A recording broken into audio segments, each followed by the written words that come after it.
Hey everyone, and welcome to the channel. So today we get to take a look at the all-new 2024 Mitsubishi Outlander. This is the plug-in hybrid SEL trim level. It's finished off in diamond red with the gloss black roof, and the MSRP is just over $51,000. We have a lot to go over for this three-row SUV, and we're going to start underneath the hood, where this is powered by the 2.4 liter inline four-cylinder.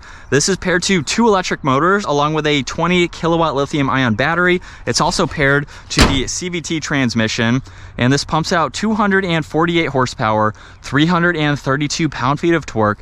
That power sent through the all-wheel drive system, or as Mitsubishi calls it, the super all-wheel control. This weighs in right around 4,600 pounds. It'll do 0 to 60 in 6.6 seconds. And as far as fuel economy goes, you're looking right around 24 miles per gallon in the city, 30 out on the highway, just on the gas alone. And then for the EV system alone, you're looking almost at 70 miles on just the EV. So pretty impressive to see for this SUV. Now, as we work our way to the exterior styling, Mitsubishi has always had a very distinctive design, especially for their front ends. Now, in the upper section of this grille, it is all solid. You'll notice the chrome accents along with all these indentations, Mitsubishi badge right in the middle, and then you get some cutouts just underneath that where there's the forward camera as well as the sensor for the adaptive cruise. So all of those cutouts, as well as the one in the lower section, will provide cooling for all of the engine components. There's also all of these sensors, and then a really interesting design for the headlights and high beams. So that's the housing right in the middle. Upper section is the DRLs and turn signals, and then that chrome accent goes all the way to the fog lights just underneath that, where this does have headlight washers as well for those housings. And then there's two lines that come down the hood to finish it off. Now, as we work our way to the side, this has a set of 20-inch wheels with a two-tone design to them. Being a plug-in hybrid, it also has the regenerative braking, so you can use those to actually charge the vehicle while driving. There's a very large plug-in hybrid EV badge just underneath these side mirrors. These are power folding. There's a turn signal and the camera. This has a full moonroof along with some brushed aluminum accents for the roof racks. It's in the lower section of that window too. And then there's some very nice accents for the lines that run down the side to give it a good look. Now, like I mentioned earlier, this is a three-row SUV. So you have the window for your third row passengers, but this portion goes straight up. Very interesting to see how that is finished off. But I think it flows nicely with the rest of that C-pillar in the back. Now, this does have body colored for the spoiler. There's a third brake light with the wiper blade down below. This has LED taillights. There's the backup camera, all the sensors, and then some more of that brushed aluminum in the lower section. This can also tow right around 2,000 pounds, so if you need to hook up a small trailer when properly equipped, you can do that. This also has the hands-free option, so if you kick your foot up underneath, you can actually use that in order to open up the lift gate. You can use the button on the remote, of course, or the ones up top. And now we get to take a look at that third row. You'll notice the amount of space that is behind it when they are up, and in order to fold them down, it's a pretty easy process to do. You can just flip them and hide them away. So now you have a normal two-row SUV with all of the space that you need, and in a pinch, now you have your third row. Now, you can also fold down the second row from the back to get even more space. There's a three-prong outlet there too, and then cup holders as well.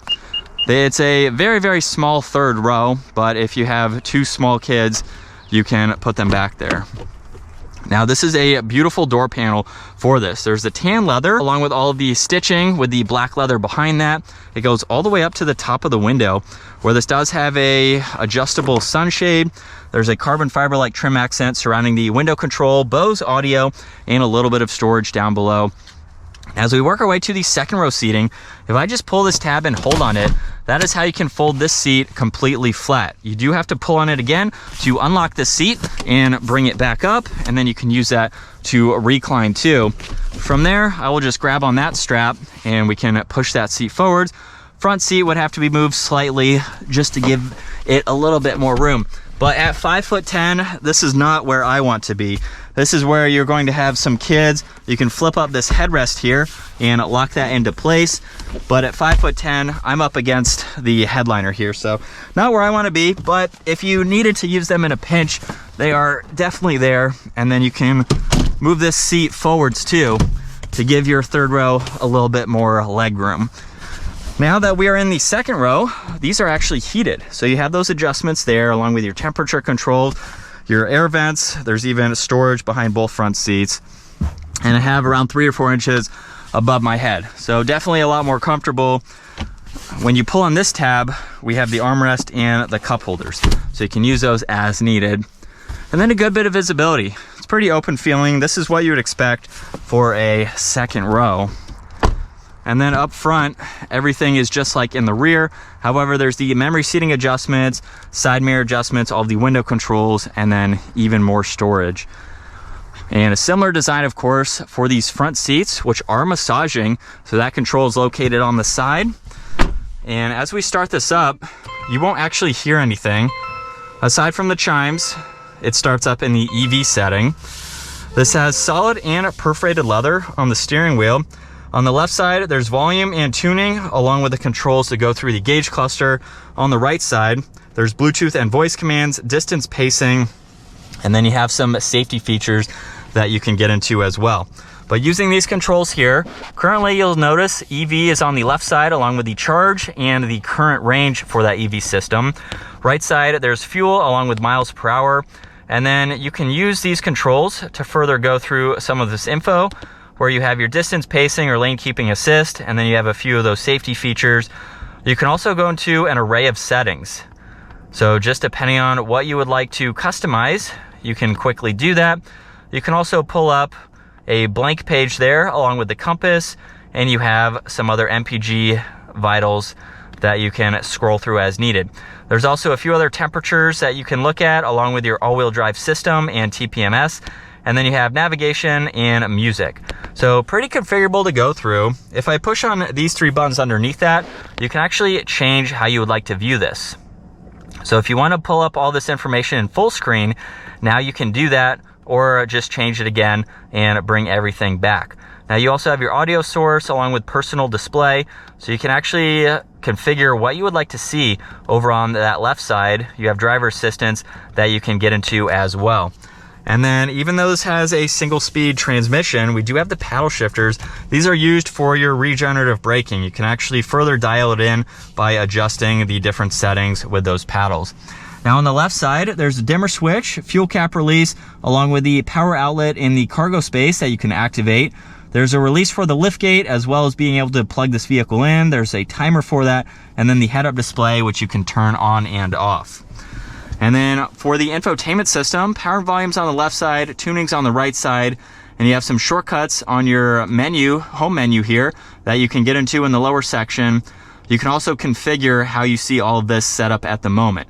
So just depending on what you'd like to see and where you want it. Pretty easy to go through all of this. It's laid out extremely well. There's 2 air vents underneath that. And then all of the climate adjustments. You can also adjust the rear climate too from up front. There's heated seats, heated steering wheel, temperature dials on both sides, and a few other recircs. Lots of auxiliaries down below, along with wireless charging. And then there's a few different settings that you can get into for this. So there's normal, which will utilize the engine and the battery system. EV is strictly just for EV. When you go to save, that uses the gasoline engine, and you can save on the EV, and then you can also charge it too while you are driving.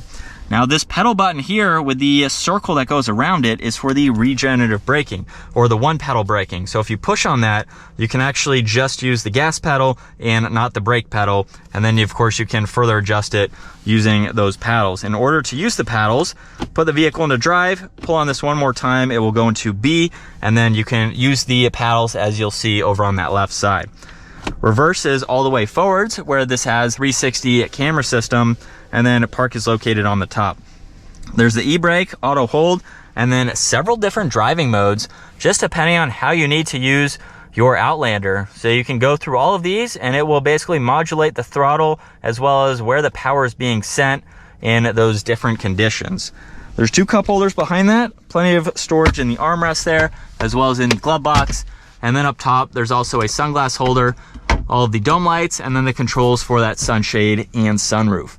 And then this is a look at visibility from the driver's seat, where you can easily see over both shoulders. And we'll switch to the power setting again from 30 miles an hour. Here we go. So just like that, we went up 20 miles an hour. So I'd say it's pretty impressive. It's not crazy quick. Having that extra hybrid assistance though, it definitely gives it the power that you need. But this is the view for the Mitsubishi Outlander. I think it's a very nice interior. There's a little bit of plastic surrounding the dash there, but all of the rest of the materials, the carbon fiber like trim accents, all of the leather, these seats, it gives it a really nice refined feel for the cost. You will also notice too, if you haven't already, that we have a lot of Nissan technology. So I'm not sure the partnership that Mitsubishi has with them. I don't know if this has been something for a long time or not, but we have the Nissan infotainment gauge cluster setup. All the controls are Nissan as well. But it's also impressive too that we have several different driving modes. You wouldn't really expect this Mitsubishi to really go off the tarmac, maybe on some gravel roads or something if you're going hiking or situations like that. But it's nice that you have that with the all-wheel drive system. It's going to be a pretty capable vehicle. Ground clearance is pretty respectable as well. And I guess the only other gripe I would have with it is it's a compact SUV. So it's got the third row, but it's compact. So if you really don't need it, but you'd like to have that option, I could see it being good to have. I can't really think of any other competitors that would be considered a compact 3-row SUV. So it's almost an SUV in its own market. But as you can hopefully tell, it is super quiet. It feels very well refined for the cost. But that's going to wrap it up for the 2024 Mitsubishi Outlander plug-in hybrid SEL. If you enjoyed today's video, give it a huge thumbs up. Consider smashing that subscribe button so you don't miss out on our daily uploads. I will see you all in the next video.